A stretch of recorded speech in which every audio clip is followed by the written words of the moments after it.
Europe. Patrick Cohen. Voici la revue de presse de Marion Lagardère. Bonjour Marion. Bonjour Patrick, bonjour Julie, bonjour à tous. Dans la presse ce matin, la France va plutôt bien. En tout cas, on vous fait comprendre que ça pourrait être pire. En une du Parisien, par exemple, photo de 5 étudiants, tous souriants. Ils sont jeunes et optimistes, titre le journal qui publie un baromètre Opinionway sur le moral des jeunes. 78% des moins de 26 ans voient leur avenir en rose, écrit Christelle Brigodeau. Sybille et Nicolas, 25 ans tous les deux, confirment aujourd'hui pour nous, c'est le monde de tous les possibles. On est motivé et quoi qu'il arrive, on s'en sortira. Lucie, 25 ans, se repose sur la famille et les amis, ce qui lui donne confiance. Pour son compagnon Vincent, il y a bien un entrain général. Plein de choses vont dans le bon sens, dit-il. Par exemple, les avancées médicales. Ça me fait croire en l'avenir.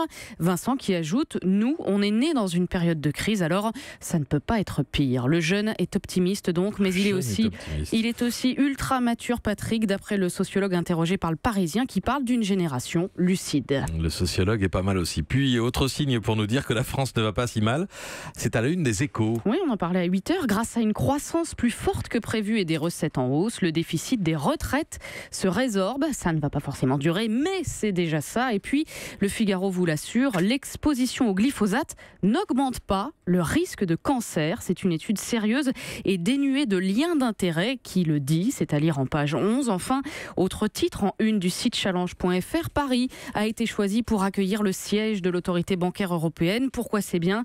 Eh bien parce que c'est la reconnaissance de l'attractivité de la France, a écrit le président de la République sur son compte Twitter. Emmanuel Macron, qui, à en croire un autre article, cette fois dans Le Monde, démontre lui aussi que ça va plutôt bien. La preuve, il penserait déjà aux prochaines échéances électorales. 6 mois après son élection, nous dit le journal, le chef de l'État prépare la suite et pense à 2022. Alors il y a deux options, soit effectivement tout va tellement bien qu'Emmanuel Macron a du temps dans son agenda pour penser à 2022. Après tout, c'est arrivé à d'autres. Soit ce sont les journalistes politiques qui ont peut-être du mal à se passionner pour autre chose que le calendrier électoral. Oui, pas faux. Ça va tellement bien en France qu'on regarde là où ça va nettement moins bien. Oui. C'est l'Allemagne. Oui, même si là aussi, vu de France, on pourrait se dire comme Talleyrand, quand je me regarde, je me désole, quand je me compare, je me rassure, parce que de l'autre côté du Rhin, effectivement, il n'y a pas de majorité pour gouverner. L'heure est grave. En une du Frankfurter Allgemeine Zeitung, on trouve le président allemand solennel. Steinmeier en appelle à la responsabilité de tous, titre le journal. Merkel joue sa survie politique, résume le Figaro. Sa domination écrasante a vécu, écrit Arnaud Delagrange dans son édito. La chancelière paye l'embourbement de sa méthode, son absence de vision et de grands projets. Il semble loin le temps où l'on vous vantait le modèle allemand et l'art du dialogue de la chancelière.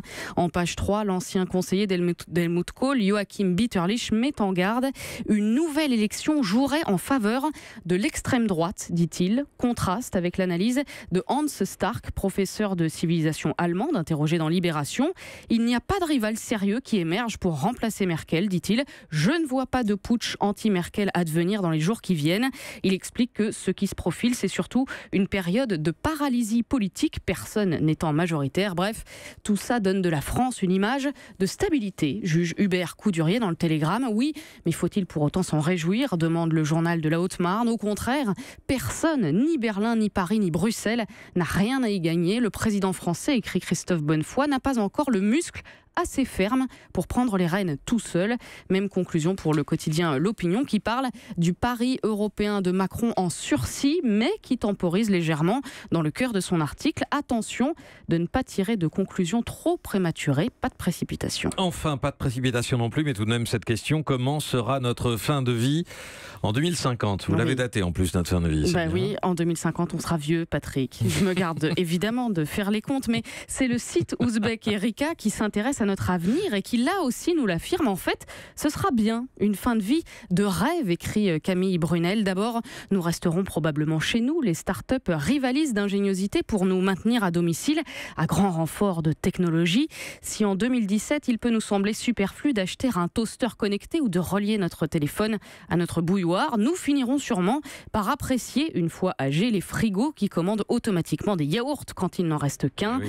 Entre assistance vocale et capteur, les applis signaleront instantanément à nos proches que nous avons bien fermé la porte, par exemple. Et puis, la télémédecine sera elle aussi au menu de notre fin de vie. L'entreprise iRhythm a déjà mis au point des bijoux avec électrocardiogramme miniaturisé intégré pour détecter les arythmies cardiaques en temps réel.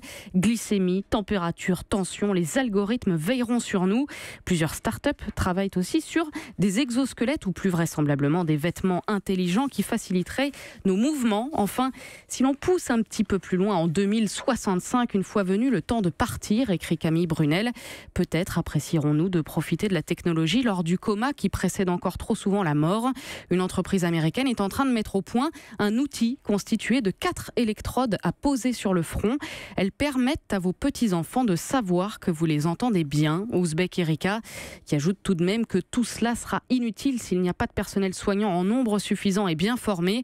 La technologie, c'est bien, mais effectivement, pour la vieillesse comme pour le reste, ça ne remplacera jamais les rapports humains. Merci à vous, Marion Lagardère, pour la revue de presse. Europe 1.